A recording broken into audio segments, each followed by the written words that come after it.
Hello guys, it's been a while. Thank you so much for checking back to our channel. But anyway, on this vlog, pupunta kami ng Singapore.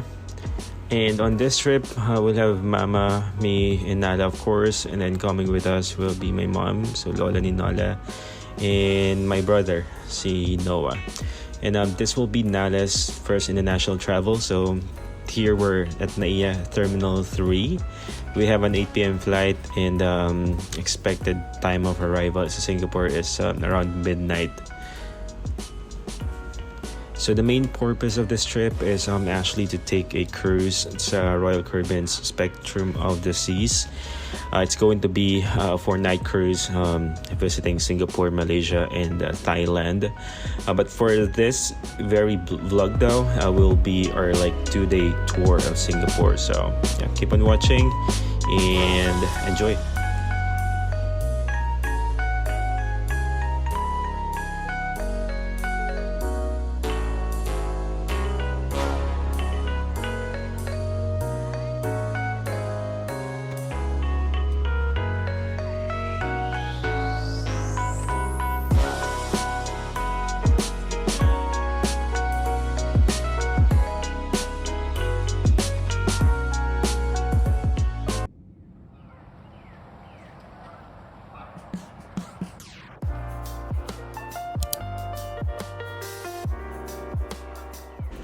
So after 4 hours, nakarating na kami dito sa Singapore Changi Airport. It was smooth sailing. Dumaan lang kami na immigration, which only took around 5 to 10 minutes. And then we claimed yung pre-ordered na SIM card namin sa Klook. And that's it. We just booked Grab papunta dun sa pag-i-stayan namin, which by the way is gonna be in Yishun. Hindi na ako nakapag-take ng videos kasi sobrang talagang lahat kami bagsak na. It was around 2 a.m. So by the way, we'll be staying sa relative namin, si Marie. So just want to do a big shout out to Marie, and of course her husband Addy, for being very welcoming and accommodating throughout our stay here. So I believe we spent there 3 nights sa bahay nila. Of course, alam natin gaano kamahal yung mga hotels sa Singapore, and it was a very big thing na in-adapt nila kami for 2 nights, so it really saved us a lot of money. So thank you, bawi na lang kami pag-uwi niya.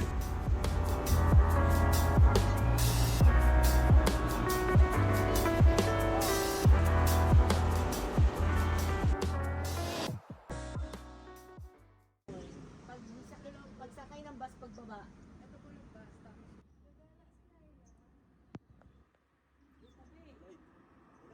Ay, sorry.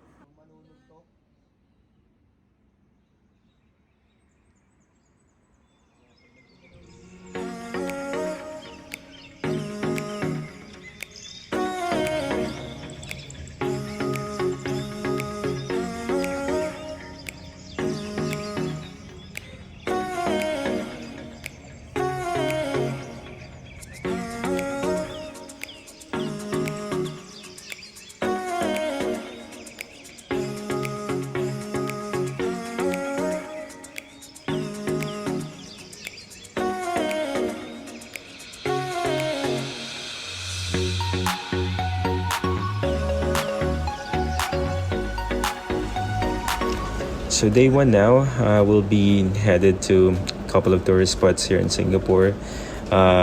So chill lang tong araw na to, DIY tour, since again, as I mentioned earlier, we're really here for the cruise. But of course, since nandito na rin kami, diba? So why not, visit some of what Singapore has to offer. So our itinerary includes Chinatown. We visited Little India by mistake, thinking it was Kampong Glam. And then we went to Merlion Park as well. So of course, hindi naman mawawala yun. And so yeah, that's it. So before dinner, umuwi na rin kami kasi wala na rin kaming planong puntahan at the time. Medyo pagod na rin, especially we have a toddler and almost a senior citizen, which is si Mama. So yeah, we just opted to rest out the rest of the day. And also kasi sobrang konti lang nung pahinga namin the day prior, like our night of arrival sa Singapore. So yeah, please enjoy the rest of the video or tease the clips of our day 1 and stay tuned.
Catch the bird, Snack.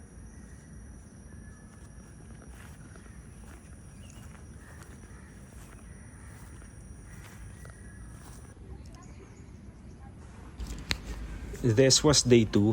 Maaga nagising si Nala, so I decided to just bring her outside and get some fresh air, living like a local.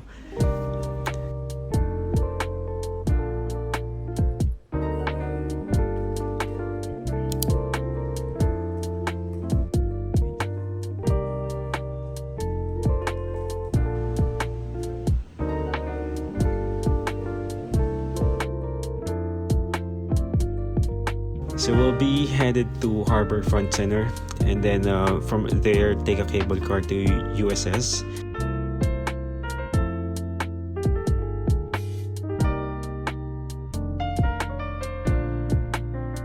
It was fun. Dito medyo takutan lang kasi nervyosa yung mama namin. So syempre, tatakutin pa namin lalo. But anyway, this is what they call the Singapore cable car. It has a total of 6 stations between 2 lines, Mount Faber and Sentosa line. We boarded here sa Harborfront Station, and then the next station, Sentosa, we switched to the other line and then going to Merlion Station, and then from there about 10 to 15 minutes walk to Universal Studios Singapore. So here, let me just show you yung mga nakita namin from the cable car. Sobrang daming makikita from here. So I believe itong ocean na to is parte ng South China Sea. And then sa baba namin yung mga different tourist attractions pa dito sa Resorts World Sentosa.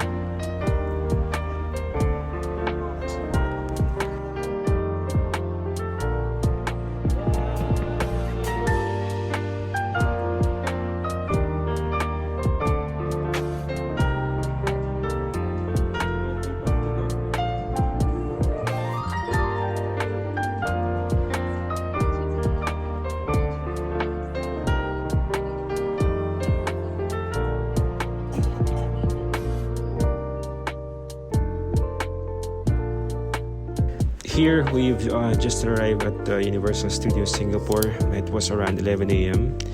We're spending basically the whole day na dito. It was fun, as you would expect from a Universal Studios park. I think USJ or Universal Studios Japan was a lot better. But then this one doesn't disappoint at all din naman.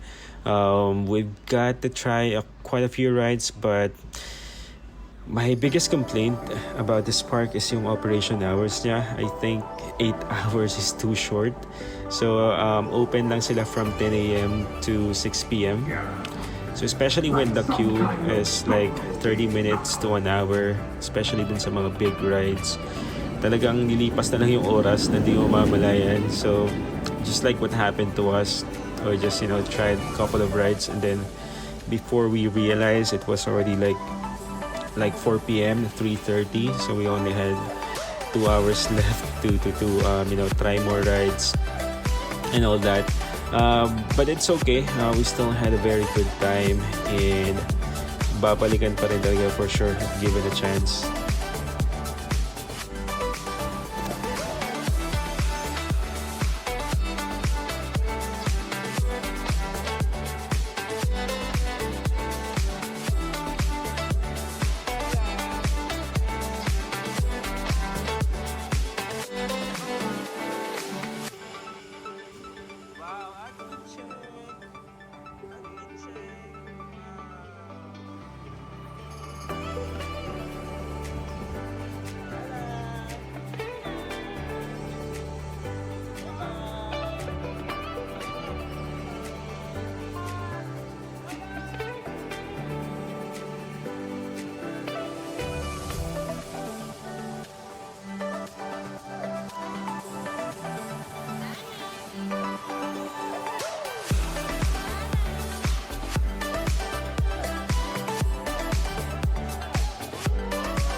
Okay, lights, camera, action! Beep, beep, beep, beep, beep, beep, beep, beep.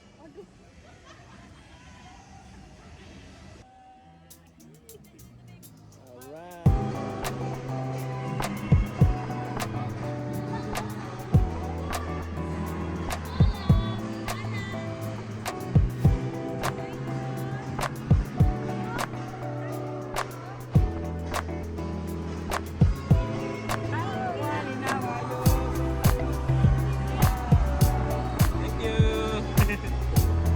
Dito, we've decided to have our lunch outside the park since we couldn't find any decent and reasonably priced meals sa loob. So yes, you can do that. Then we'll just do like a UV stamp din sa arm nyo, and then yeah, of course that's for when you go back inside. In fact, I highly recommend dining here instead kasi they have much better options for food and decent naman yung lasa and reasonably priced din.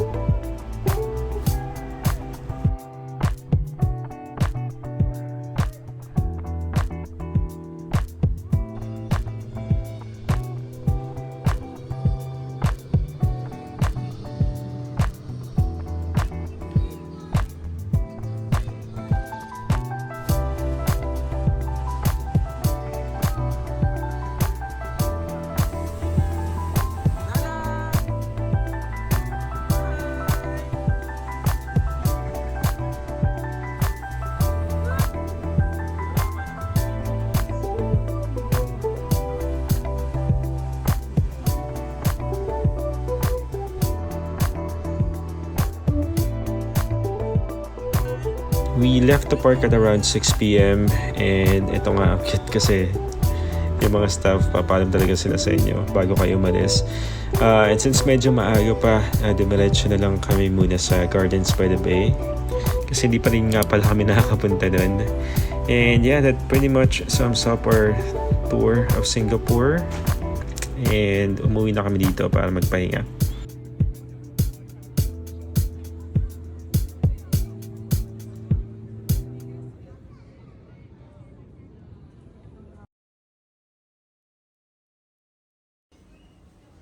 So this was morning of day 3. We're off to the port for our cruise. I just roamed around the neighborhood and I bought some, local meals for our breakfast. We had laksa, nasi lemak, congee, and then some meat buns as well.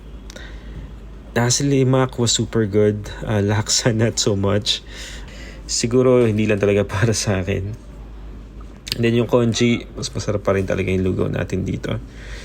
Anyway, we bid our goodbyes to our host and it's pretty much it. So again, second part of our vlog will be our 4-night cruise aboard Spectrum of the Seas. So see you on the next one. Like and subscribe. Picture mo, babe. Silang dalawa. Tignan mo. Cute nila. Hug.